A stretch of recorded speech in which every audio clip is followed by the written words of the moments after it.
ইশরাক এবং আসিফ, তাই তো?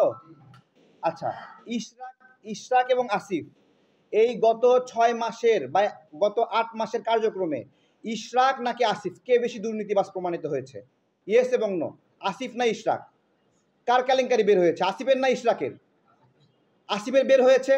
তাহলে এখন আসিফের কেলেঙ্কারি বের হয়েছে, আসিফ দুর্নীতি করেছে, আসিফ লুটপাট করেছে, নিয়োগ বাণিজ্য করেছে, তার বাপ লুটপাট করেছে, তার বাপ আওয়ামী লীগকে পৃষ্ঠপোষকতা করেছে। আপনি এখানে আসে ইশরাককে ফাঁসাচ্ছেন।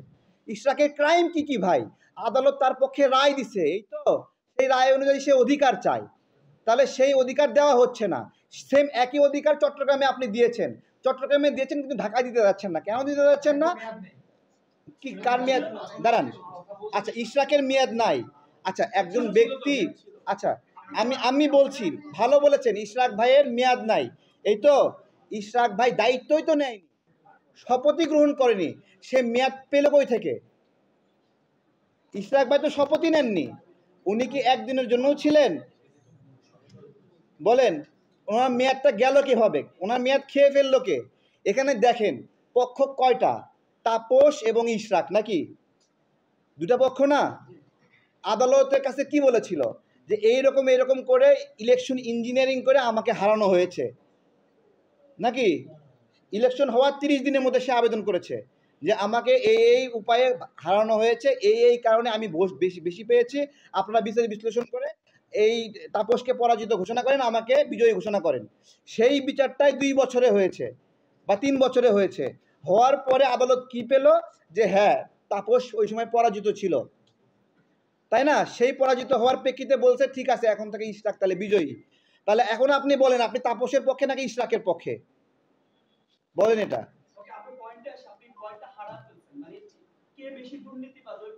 আমি তো সেটাই বলতেছি যে ইশরাক বেশি দুর্নীতিবাজ নাকি আসিফ বেশি দুর্নীতিবাজ।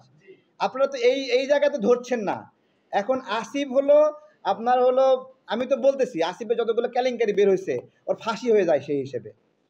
একটা খারাপ মানুষ, সে দুর্নীতি করতে পারে, খারাপ করবে, ও তো খারাপই, নাকি?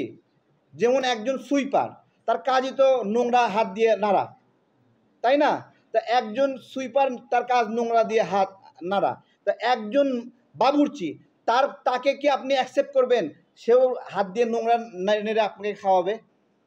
তাহলে আসিফ তো একজন বাবুর্চি ছিল, তা সে কেন সুইপার হতে চাইল? আমার প্রশ্ন, তাই না? এখানে আসিফের একটা জিত কাজ করতেছে।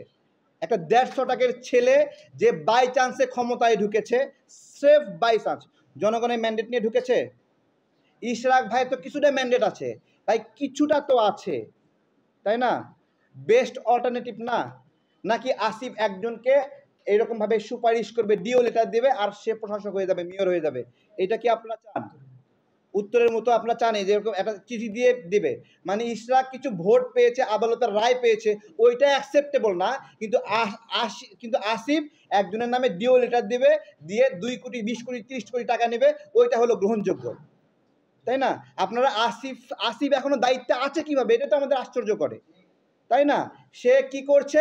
ভিয়েতনামে বট, চাইনিজ বট, ইন্ডিয়ান বট, এগুলো ভাড়া কইরা তার এখানে দিয়ে কমেন্ট করাচ্ছে, তার এখানে লাইক নিচ্ছে, লাভ রিয়েক্ট কিনতেছে, কিনে কিনে দেখাচ্ছে কৃত্রিমভাবে সে ব্যাপক জনপ্রিয়ভাবে আছে। অদ্ভুত তো। আসিফ এখনো দায়িত্বে আছে কিভাবে? ডক্টর ইউনূস নিজে কলঙ্কিত হচ্ছে, এইরকম একটা বাচ্চা ছেলে দুর্নীতিবাজ তাকে দায়িত্বে রেখে দিয়েছে। এখন এনসিপিকে দায়িত্ব দিয়েছিল যে ওয়ার্ড কাউন্সিলর, যেটা কাউন্সিলর কমিশনার, এগুলো যে নিয়োগ দিবে, এগুলোর জন্য এনসিপিকে দায়িত্ব দিয়েছিল। এই যে মহাখালী ডিওএসিসের ভিতরে একটা বিল্ডিংয়ে সেখানে মিটিং করেছে, ভাইবা নিয়েছে। তাহলে এনসিপি ইন্টারভিউ নেওয়ার কে প্রশাসক হবে বলেন? রূপায়ণ টাওয়ারে ইন্টারভিউ নিয়েছে, হোটেল শেরাটনে ইন্টারভিউ নিয়েছে, এনসিপিকে কেন দায়িত্ব দিয়েছে? আসিফ নিজে দুর্নীতিবাজ, তার দুর্নীতিগুলো সে ব্যাখ্যা দিক। সে ইশরাকের দিকে আঙুল তোলে কিভাবে?